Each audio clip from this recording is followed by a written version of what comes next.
At the end of the popular musical Hamilton, Alexander Hamilton is reflecting on his life and asks the question, "What is your legacy?" He goes on to say, "It's planting seeds in a garden you never see." There's a lot of truth in this simple analogy, and it's biblical as well. Since 1963, the Methodist Foundation for Arkansas has been helping churches, institutions, and individuals find ways to live out their legacy.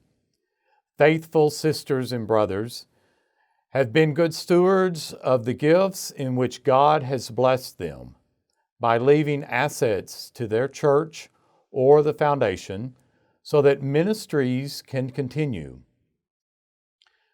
2020 has certainly been an unprecedented year with a pandemic and most recently an act that has shown again the ugly side of racism and how there is so much work that needs to be done. This year has certainly been challenging financially, physically, emotionally, and spiritually. I've talked with a lot of clergy in the last few months who tell me they have worked harder since the pandemic than they ever have.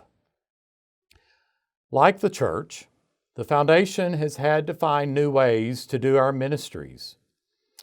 We have been forced to become technology experts, media producers, and amateur medical personnel. We are zoomed out, socially distanced, fatigued, and masked in more ways than we'd like to admit. We are in need of human interaction, an embrace, and an in-person, spirit-filled worship service. The foundation is happy to have helped in a small way with virtual worship experiences throughout the state and making your churches a cleaner and safer place for people to gather. We're also happy we could help many food banks with additional funds to help their increase in requests for hurting families and individuals. The pandemic has had ripple effects in so many ways, including on our Methodist institutions. The foundation is pleased that we could assist some of them with emergency grants. One of our goals this year was to have an in-person meeting with every church in the state who has an account with us so that we could thank that church and thank you for being a partner with us. With the pandemic, that goal was put on hold, but it doesn't mean that we are not looking at other ways we can accomplish that goal. We have also learned how to check on our donors, churches, and pastors in new ways other than in-person visits. What we have discovered is we have been able to talk with more people than we ever have in the past. While we miss the human interaction, we are expanding our reach. Since the pandemic, we continue to open new accounts with churches and individuals. At the end of 2019, our total assets were at a record high of over $179 million. At the beginning of COVID-19 and when the financial market suffered significant losses, our assets dropped to $152 million.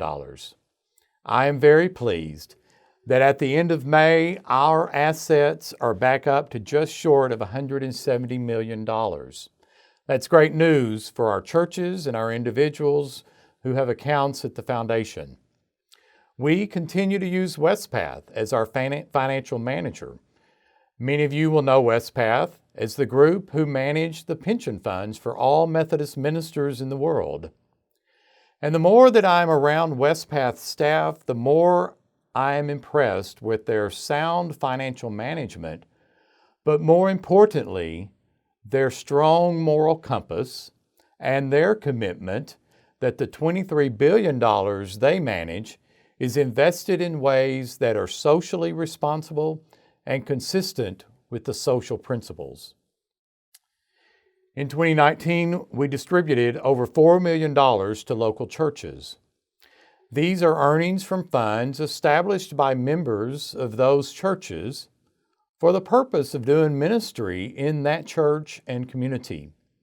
In addition to the $4 million to local churches, the foundation made grants of almost $1 million to pay for seminary education, provide lay and clergy leadership and development, help our institutions, and provide funds on programs that help the least of these. And in spite of the economic crisis, we are on track to repeat these numbers again. We continue to look at better ways we can help your church. We also want to help you. What are your passions for ministry? What specific ways would you like to give back to the world? The foundation can help you be very specific in how you can plant the seeds of your legacy. By the end of the year, you will hear about ways your passions and ministries for the church can live on forever.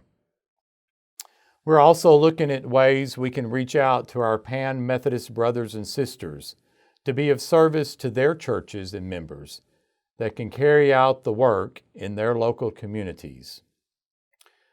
One of the guiding principles for our grants is to actively pursue grant requests that seek to alleviate poverty, homelessness, hunger, and enhance relationships between diverse communities.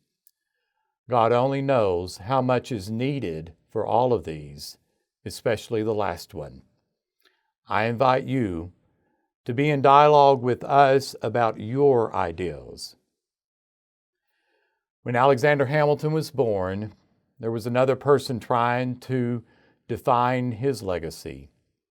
He was in his 50s and had already accomplished so much in bringing a revival to England and starting a movement that would influence American religion. It is certainly the reason that we were all gathered here today. John Wesley set out to do so much more than saving souls and bringing people to Christ. He got involved in the work that brought about social change and making people feel like they had dignity and worth. This has been part of our core since the beginning. I hope the foundation has earned your trust to help you and your church with building a legacy. I hope we will continue to do good for Arkansas and Methodism. I hope we can continue to provide programs that will help with systemic racism. I hope we will continue to make all people feel like they have something to contribute in this world and that everyone has a legacy. And with your help, we can. Thank you, and may God continue to bless you and your church.